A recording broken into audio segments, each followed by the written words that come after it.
Coba kita renungkan.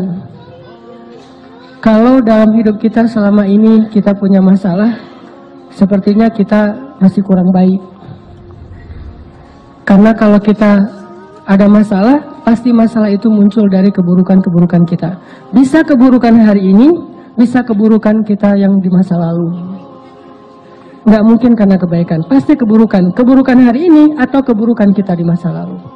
Tinggal kita mengevaluasi keburukan itu. List kesalahan kita yang harus kita perhatikan, bukan list kebaikan. Lalu kita coba renungkan, kayaknya saya masih kurang baik nih. Yuk, tingkatkan lagi kebaikan kita. Hubungan dengan Allah perbaikin lagi. Datang ke rumah Allah seringin lagi. Terutama di prime time. Apa prime time-nya? Subuh. Itu waktu favorit tuh. Mengangkat kedua tangan lebih lama lagi. Terutama di waktu yang Allah sendiri turun ke langit dunia. Udah gitu Allah bertanya, hal min dihajah, hal min taib. Ada enggak hambaku yang butuh sesuatu biar aku kasih? Ya Allah butuh. Allah tahu kan butuhnya apa? Ya tahu kamu, kalau kamu kan pasti jodoh, nggak mungkin yang lain. Kok Allah tahu? Jomblo. Apa sih masalah jomblo yang paling utama selain itu kan? Kita mah boleh lapar, kita boleh lapar perut, kita boleh nggak jelas hidupnya, tapi hati harus terisi ya. Kalau itu udah ada, nggak makan juga nggak masalah. Yang penting siangnya makan, paginya doang yang enggak gitu. Nah ini teman-teman artinya kita coba perbaiki lagi hubungan kita dengan Allah. Dan jangan pernah ragu bahwa hubungan kita kalau semakin baik dengan Allah, hidup kita susah itu nggak ada. Nggak ada pasangannya kayak gitu tuh nggak. Makin baik hubungan kita dengan Allah, hidup kita makin mudah. Makanya ini sekedar inspirasi aja, saya baru juga dapat sharing dari seorang teman tadi. Beliau cerita dulu sebelum hijrah di sebuah pekerjaan yang nggak halal, beliau ngerasa hidup beliau penghasilannya tuh kayak lancar gitu, banyak, untung besar segala macam. Tapi setelah beliau hijrah, beliau ngerasa sekarang kenapa kok penghasilan saya jadi kayak berkurang Ustadz. Jadi malah susah, finansial saya tuh bermasalah Ustadz. Saya tanya, dulu sebelum hijrah emang ada masalah apa? Masalahnya sih saya punya hutang 47 miliar. Makanya saya hijrah. Tapi setelah saya hijrah kok saya penghasilannya jadi susah Ustadz, nggak kayak dulu lancar. Saya balik tanya, memangnya dulu Bapak bagaimana disebut penghasilan lancar sementara hutangnya 47 miliar? Itu bukan penghasilan lancar, itu bukan rezeki, itu bukan keberlimpahan, itu minus 47 miliar. Sejak hijrah, beliau ngerasa penghasilannya susah. Enggak, justru sejak hijrah, penghasilan beliau mungkin nggak bertambah, tapi minusnya nahan segitu aja, jangan nambah lagi gitu. Pelan-pelan berkurang minusnya. Jadi misalnya 20 miliar, 10 miliar, dan ini uang semua ini. Saya juga kaget, 47 miliar, langsung berhitung gitu. Beli kerupuk berapa misalnya, beli bakso, lumayan banyak kan ya. Orang sering salah paham, dia ngerasa bahwa dulu sebelum hijrah lancar, padahal nggak lancar penghasilannya, lancar hutangnya. Setelah berhijrah mungkin seret gitu, tapi hutangnya juga seret, penghasilannya Allah akan perbaiki secara bertahap. Kayak orang sembuh, sembuhnya pelan-pelan. Pertama mungkin hilang dulu panasnya, kemudian mulai hilang radangnya, kemudian mulai lemesnya hilang, udah agak sehat, bertahap. Artinya teman-teman nggak mungkin bersilangan, sehingga kita coba belajar yakin. Wa may yattaqillah pasti yaj'al lahu makhraja. Jadi kalau kita berbuat baik, nggak usah khawatir, kebaikan kita tuh nggak bakalan sia-sia, nggak bakalan. Berdoa nggak bakalan sia-sia.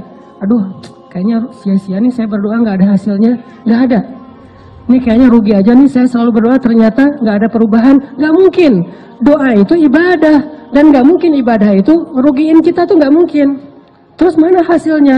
Mungkin kita belum paham tentang fikih doa, belum paham bukan tentang tata cara doanya, hikmah bagaimana cara Allah mengabulkan doa. Dikabulkan pasti, kalau nggak ada penghalang.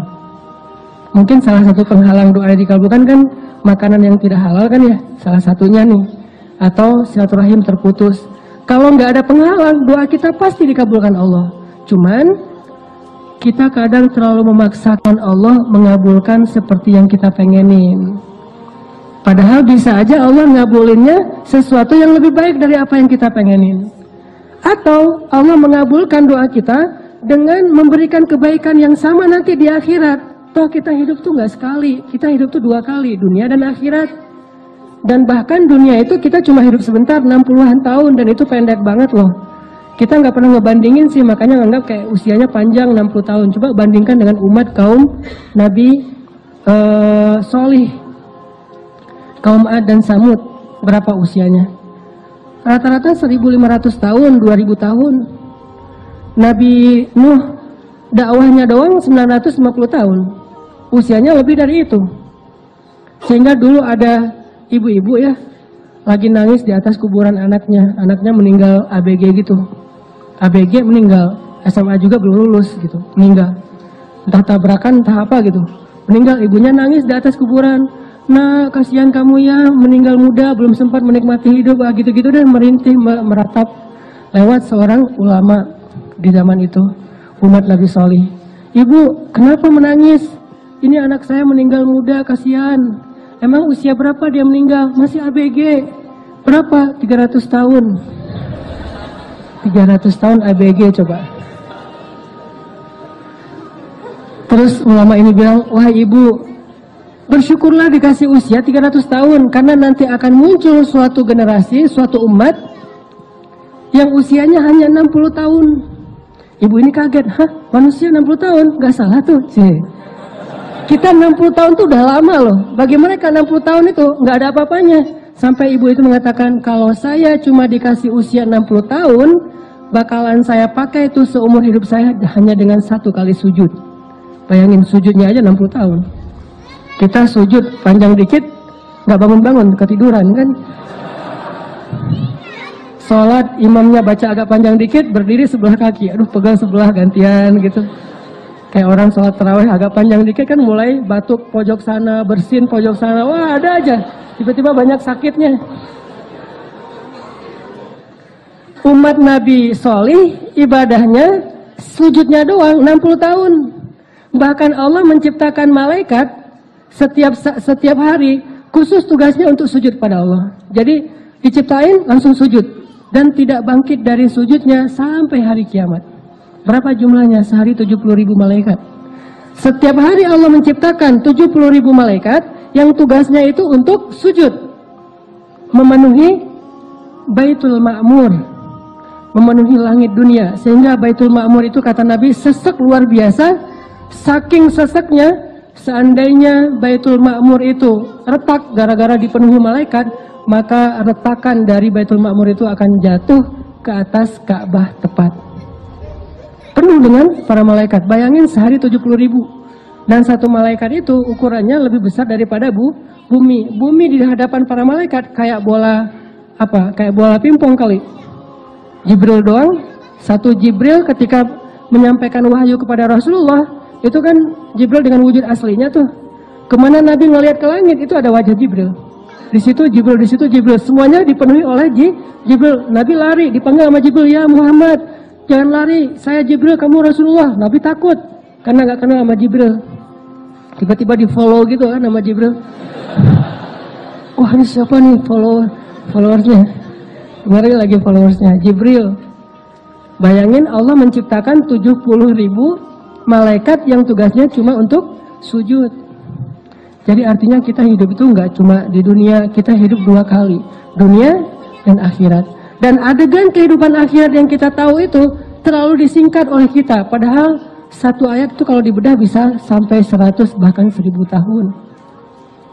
Ada banyak sekali adegan-adegan di akhirat yang kita jarang memikirkannya. Dan adegan itu pasti akan kita lalui, kita jalani.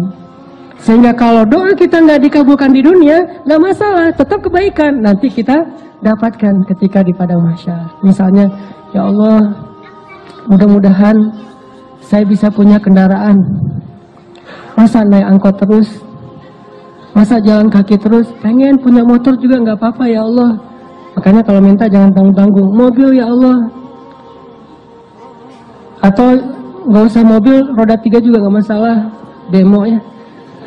Ya Allah, saya pengen punya kendaraan, doa pengen punya kendaraan. Ternyata qadarullah, dalam sekian lama dia berdoa nggak punya kendaraan, meninggal masih jalan kaki atau paling-paling sepeda ontel, nggak punya kendaraan bermotor.